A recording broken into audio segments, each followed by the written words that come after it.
everybody. Hi, everybody. Happy Friday. Happy Friday for sure. We made it. We did it. Woo-hoo. Man, it was a pretty awesome week, really. And the snow, that was so awesome. Yeah. Yay. It's amazing here in North Carolina. It's warm one day, snow in the next. That is true. Yeah. It's almost cool. like Florida. You get all the seasons pretty much in 1 week. That's true. I love it. That's true. Hope everybody had a good day. Happy Friday. Yeah. And so today we did Acts 22. And 22. Yeah, I love it. I didn't get to post it on there, but because I forgot. But anyway, Acts 22, and I guess starting into this, let's see. Laura has a note on the very first part. Let's see. I think, yes. Looks like you had a note too. I think we both had a note. Oh, you go first. Okay. So, Acts 22, starting into that, if you remember right, Paul is being accused of forsaking Moses and telling other Jews not to follow the law. And now he's being kind of brought to court over this. And so they're kind of, he's having to defend himself where he's at. And so pretty much verses 1 through 5, starting off, is Paul. Go ahead. I was just looking at something. Well, I need to see the note there. There. Okay. Yeah. So 1 through 5, Paul's having to kind of defend himself here, and he's trying to show here that he really is a Jew. They're blaming, he's a Jew of a Jew, and he acts like a Jew. He even follows the customs of a Jew, even being a Christian, lots of times. So he hasn't forsaken it. So he's proven himself he's a Jew. He's proven himself that he's studied or was educated under Gamaliel, who was a really smart rabbi. He was one of the smartest rabbis around. And he studied the law, and he was zealous for the religion of the day. Actually, not religion of the day, their religion. And but he's trying to prove it. All these points is trying to say, yes, I am a Jew. So that's the first part of this. And it looks like you have something blue on one. I do. On number 1, my note is just because he addresses them as brothers and fathers. And I was listening to John MacArthur today, and he was saying that is kind of just very matter-of-factly, because typically these guys would be addressed as like high elders or high and mighty and this and that, because they were hoity-toity, the council. And so he addresses them as like brothers, and it kind of puts it on equal playing ground and saying, I'm stating my case, again, but here it is. And so it kind of like levels the field. Oh, okay. Like he's not below them in that sense or something. I can see that.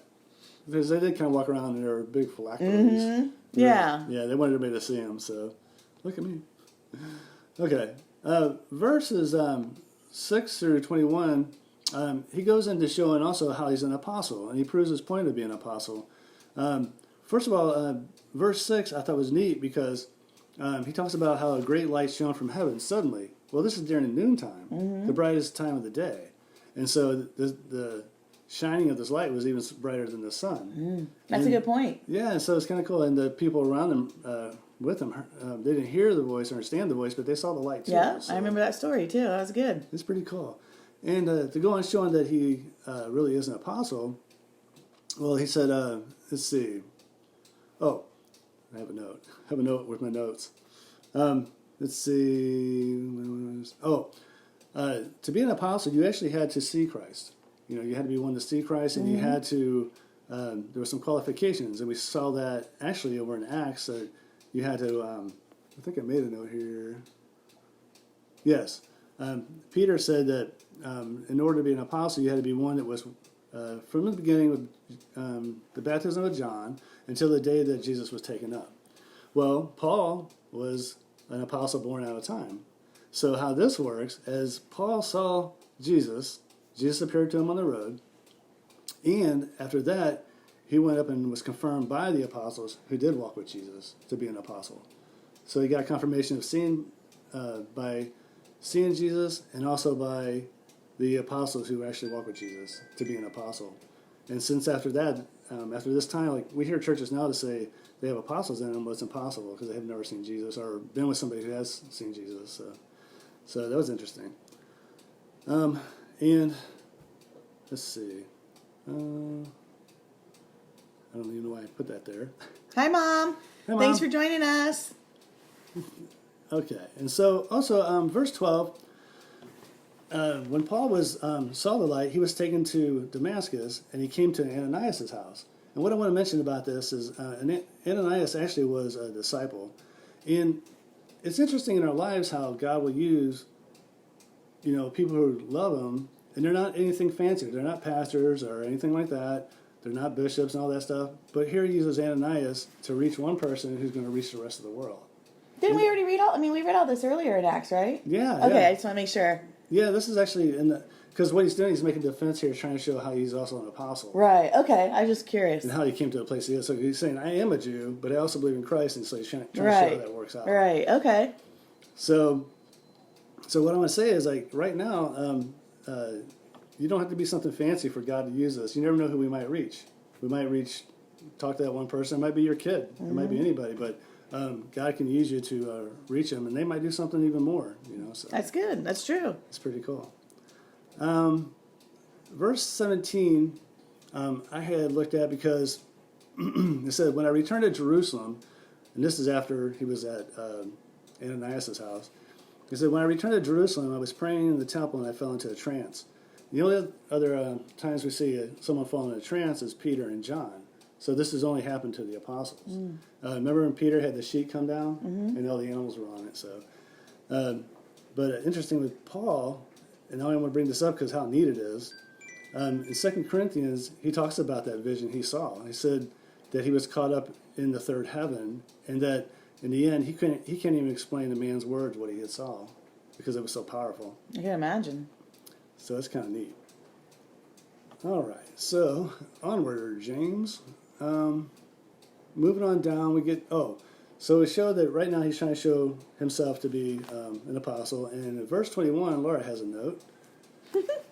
I had a note on there just that the guys, the Sanhedrins and stuff, the council, they're listening to everything he's saying as he's describing his history, like Rick just described.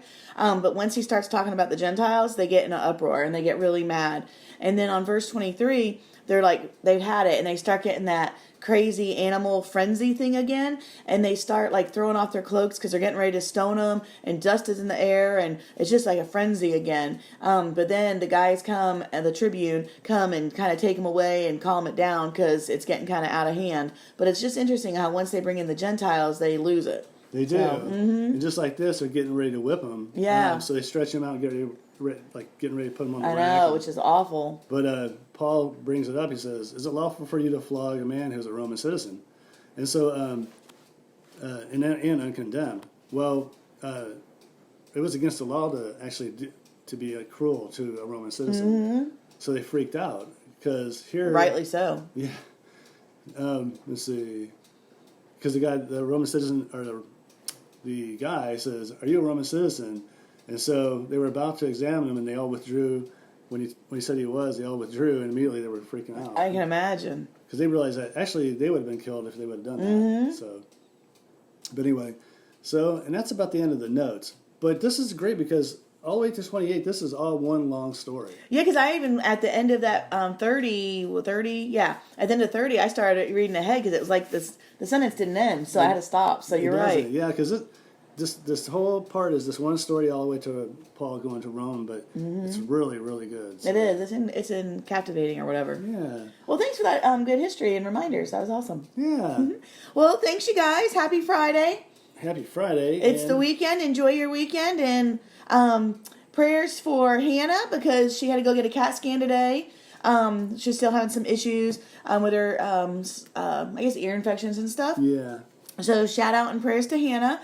And Robert and Nick in Texas, they Nick had his surgery, and I think my mom said she heard from Robert, but hopefully all is well. But prayers and pray for a safe trip back because I think they're coming back. Yes, I think they're flying back or something. And then tomorrow is Tommy's open house, so prayers for that. Yeah. And anybody else that needs prayers, let us know. Yeah, definitely. We love you guys. Have a great Have weekend. a fun Saturday. Yes. Bye. Bye.